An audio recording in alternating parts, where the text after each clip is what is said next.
When tying down odd loads like the trim we have up top here, a lot of the times it starts to shift, whether you're doing this or maybe some piping or tubing. It's always nice to have a responsive ratchet like this that when the load starts to shift, it's going to make sure that this is going to stay nice and tight. These are perfect for a truck bed. As you can see in the back, we don't have too much excess. They're about 8 foot long and about 1.5 inches wide. So it's going to have a working load limit of 1,000 pounds, so perfect for this, and a brake strength of 3,000. So let's go ahead and take our snap hooks. I really like these because if you're tying it down by yourself, I don't know if you've ever done it, a lot of the times when I do it, sometimes it comes undone on my own. So I'd rather just snap it right here. So once this is clipped on, you don't really have to worry about it coming undone, which is always nice. And get it nice and tight. Just like that. So as you can see, really, really tight, but let's go ahead and simulate a shifting of the load. So I'm just gonna kind of wiggle these back and forth, maybe rotate one back, kind of like that. All right, so shifted it a little bit, but we still have a decent amount of tension. Basically what makes this different from any other strap, it's going to be this little piece right here. That just basically has a spring in it. So as the load shifts, it's going to have a little bit of play. As you can see, this is going to rotate a tiny bit as I pull up on it. It's not a whole lot, but it is enough just to make sure it's going to stay nice and tight. It's not going to be an extreme thing. If you take a 2x4 or a 2x6 up on its upright and flip it to the side, you're going to have a little bit of slack. This is just going to take care of the micro shifts that you feel whenever you're going down the road.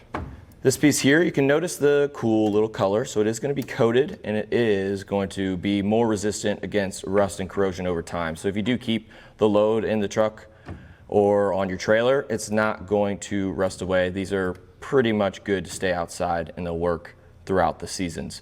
It is a lighter load, about 1,000 pounds. So we don't really need a massive, massive crank. One, I kind of like this so it's not too bulky, it's easy to store, but also it still has plenty of leverage to get it nice and tight, and it does have a little plastic housing here, so it's not going to get your hands cold in the winter or it's not going to get really hot in the summer.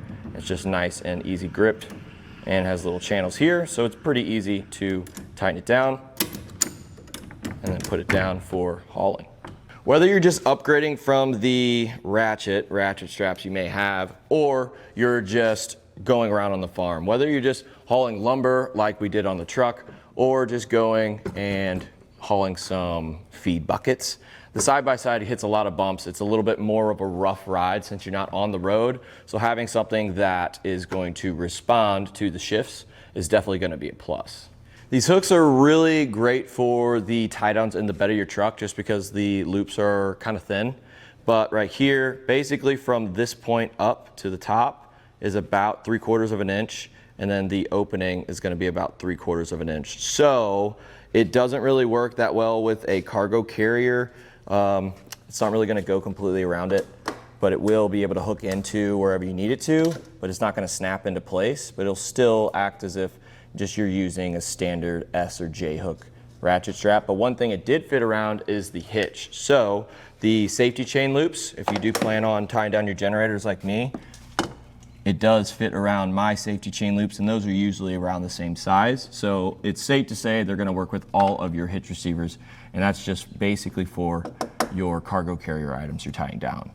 Where the snap hooks are really going to shine, I always tie stuff down to the trailer, but when I'm by myself, I loop one on one side, and if you don't keep that tension, it's going to come undone. I've done it many times, but with this, it won't really go completely around my trailer, but what you can do is you can wrap it around itself and hook it on to the strap if you want. That is one thing that I've done in the past, especially when I'm just doing it by myself. These do come in a pack of 2, and they come with 1 soft loop. So what you could do is go like this, and then take the strap and snap the snap hook around, just like that. So that's always nice. If you're tying down a machine that you don't want to scratch the paint or something like that, you can go ahead and use this, and that will just make sure nothing gets scratched or damaged. To sum it all up, if you're getting ratchet straps for your load, just get the ones that have the responsive little spring on the inside. It's just gonna make sure that the load isn't gonna shift, and it just gives you a little bit more added protection. So if you're already buying them, might as well get some that are gonna work a little bit harder for you. And again, these were the responsive ratchets, and I'm Adam with eTrailer.